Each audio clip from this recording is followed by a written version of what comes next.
Magandang umaga po. Anong laking kagalakan na narito ka para sa panalangin ito sa umaga. Bago tayo magsimula, huminga na malalim. Hayaan ang katahimikan na magsalita sa iyong puso. Ngayon, huminto at mag-isip ng tapat.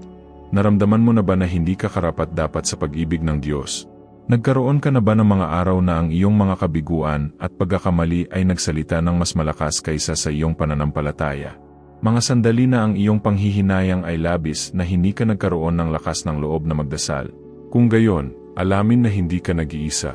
Lahat tayo, sa isang punto sa ating paglalakbay, ay nakadama ng ganito, nahihiya, malayo, sira sa loob. Pero kahit pakiramdam natin malayo tayo, malapit pa rin ang Diyos. Ang kanyang pag-ibig ay hindi nalalayo dahil tayo ay nagkakamali. Hindi niya tayo gaanong minamahal kapag tayo ay natitisod. Ang Diyos ay hindi katulad ng mga tao na umiibig alang-alang sa sariling kapakanan o kapalit. Ang pag-ibig ng Diyos ay walang kondisyon, walang hanggan at hindi nagbabago. At iyon ang dahilan kung bakit napakaganda nito. Mahal ka niya kahit na hindi mo ito karapat-dapat. Kahit na sabihin sa iyo ng mundo na nabigo ka, patuloy na sinasabi ng Diyos, ikaw ay aking anak at mahal kita. Alam mo, may mga pagkakataon na sinusubukan nating dalhin ang lahat ng mag-isa. Sinusubukan naming maging malakas upang panatilihing ophitsura, upang dalhin ang mga bagay sa aming sariling mga kamay. Ngunit sa loob, kami ay pagod, nasaktan, pagod. At nakikita ng Diyos ang lahat ng ito. Nakikita niya ang hindi nakikita ng iba. At gayon paman, siya ay patuloy na naghihintay para sa iyo. Sa pasensya, sa biyaya, sa bukas na mga bisig, ayaw niyang magtago ka. Gusto niyang sumuko ka. Dahil sa taos pusong pagsuko nagsisimula ang kagalingan.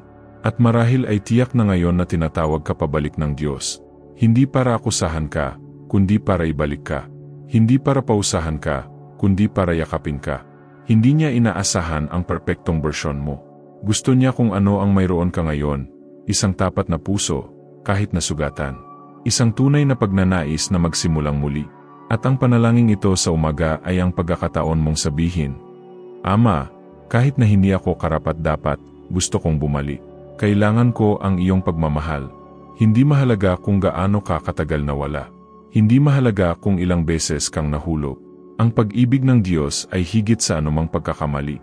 At narito siya, ngayon, handang i-renew ang iyong kaluluwa at magsulat ng bagong kwento kasama ka. Kung ang mensaheng ito ay nakaantig sa iyong puso, i-like ang video na ito, mag-subscribe sa channel at ibahagi ito sa isang taong kailangang makarinig nito ngayon. Kahit na hindi ako karapat-dapat, mahal ako ng Diyos, mahal ka niya. Malalim. Gaano kadalas ang pagkakasala ay tila isang hindi mabata na bigat na pumipigil sa atin sa pagsulong. Ang panloob na boses na iyon na nagpipilit na ipaalala sa atin ang ating mga kabiguan, ang ating mga pagkakamali, at ang mga panahong hindi tayo ang gusto natin. Pinaparalisa tayo nito. Pinipigilan ang ating pag-asa, at pinagdududahan tayo kung mayroon pa bang daan pabalik.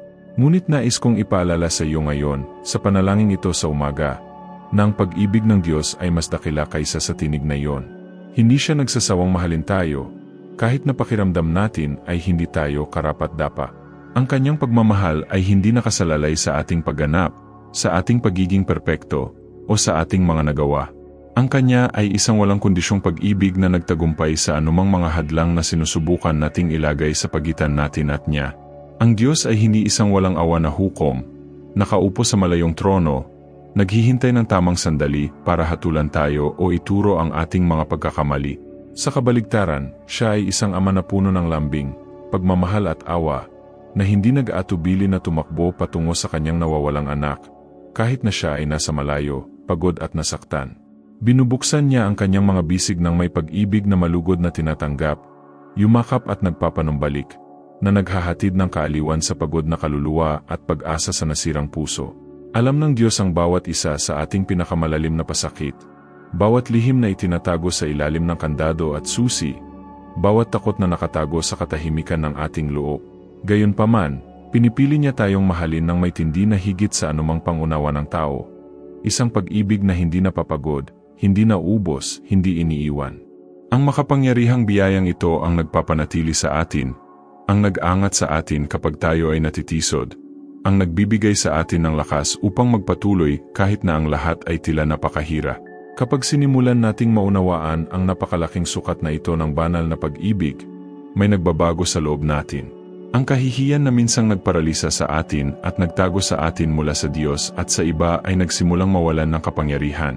Ang takot na nangingibabaw sa atin, na humadlang sa atin sa paggawa ng mahalagang hakbang, ay nagsisimulang magbigay daan sa isang panibago, masigla, at nagbibigay buhay na pag-asa.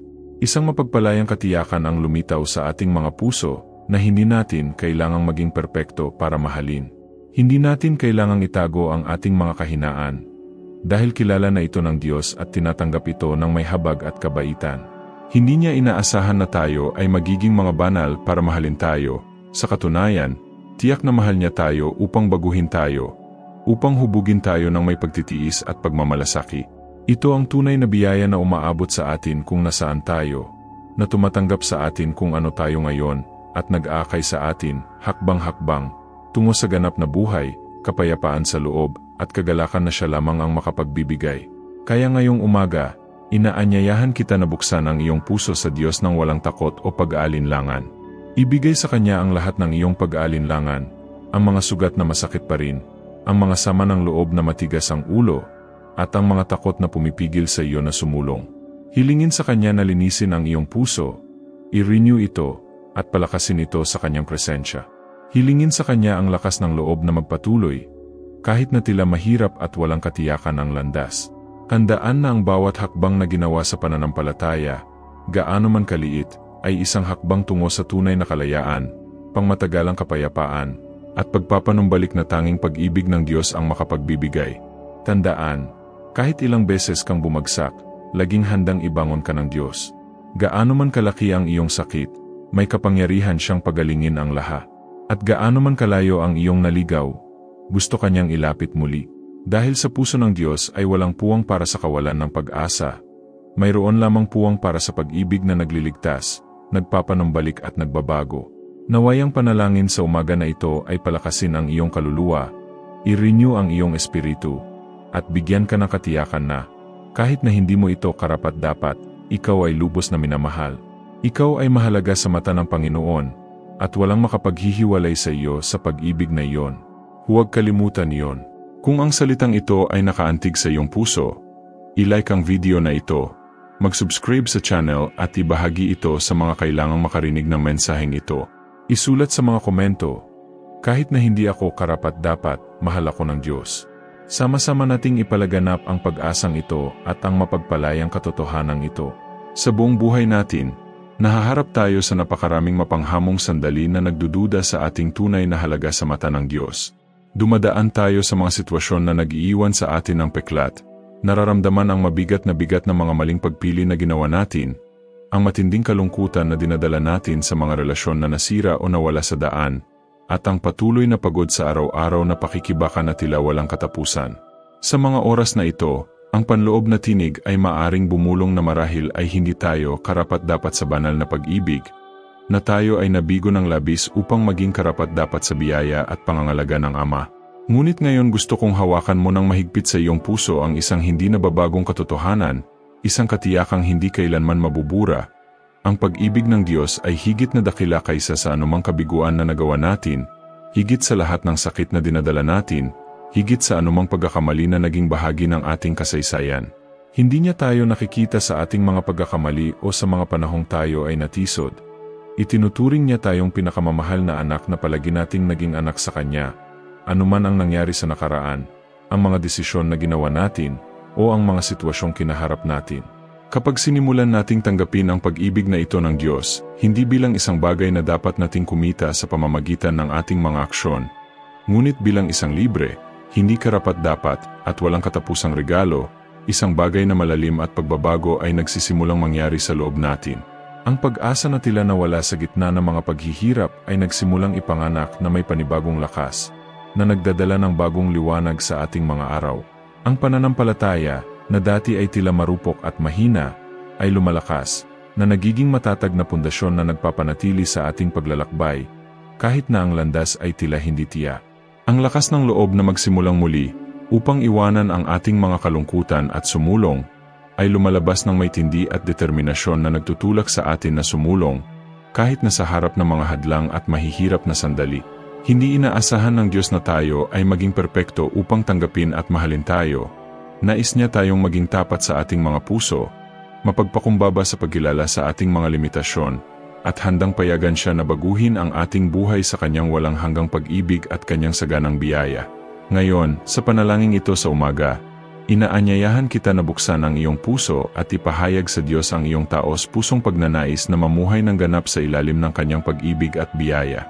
Hilingin sa kanya ang lakas na labanan ang mga tuksong nagsisikap na iligaw ka, ang karunungan na matuto mula sa bawat pagkakamali, at ang tunay na kapayapaan na makapagpahinga sa katiyakan na siya ang may kontrol sa lahat ng bagay. Hayaang punuin ng banal na espiritu ang iyong puso, puspusin ito ng panibagong pananampalataya, malalim na kagalakan, at patuloy na pasasalamat. Huwag kalimutan na ang iyong paglalakbay ay hindi kailangang maging malungkot. Ang Diyos ay lumalakad sa tabi mo sa bawat hakbang ng daan, kahit na ang daan ay tila madilim, walang katiyakan, o walang katiyakan. Siya ang liwanag na hindi namamatay, ang ligtas na kanlungan at tagapagtanggol sa panahon ng bagyo. Kapag nakaramdam ka ng kahinaan o panghihina ng loob, tandaan na ang lakas ng Diyos ay ginagawang perpekto sa ating kahinaan, at sa ating kahinaan nasusumpungan natin ang tunay na kapangyarihan upang magpatuloy. Maging bukas sa pagtanggap ng lahat ng pagpapanumbalik na tanging ang Diyos lamang ang maaring mag-alok. Pahintulutan siya na pagalingin ang iyong pinakamalalim na sugat, i-renew ang iyong lakas, at gabayan ka sa mga landas na masaganang buhay, puno ng layunin at kahulugan. Hindi mahalaga kung ano ang nangyari sa iyong nakaraan o ang mga pagkakamali na iyong dinadala.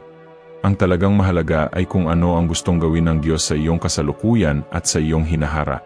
Nais niyang baguhin ka at takayin ka sa isang buhay ng kapayapaan at tagumpay.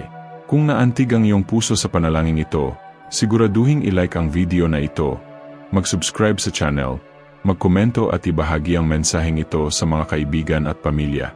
Ipalaganap ang salitang ito ng pag-ibig, pag-asa at pagpapanumbalik upang mas maraming tao ang makaalam na, kahit hindi karapat-dapat dito, tayo ay lubos na minamahal ng Diyos. Sumainyo nawa ang kapayapaan ng Panginoon ngayon at magpakailanman, na nagpapatibay sa iyong paglalakbay at nagpapanibago sa iyong pananampalataya sa bawat bukang liwayway.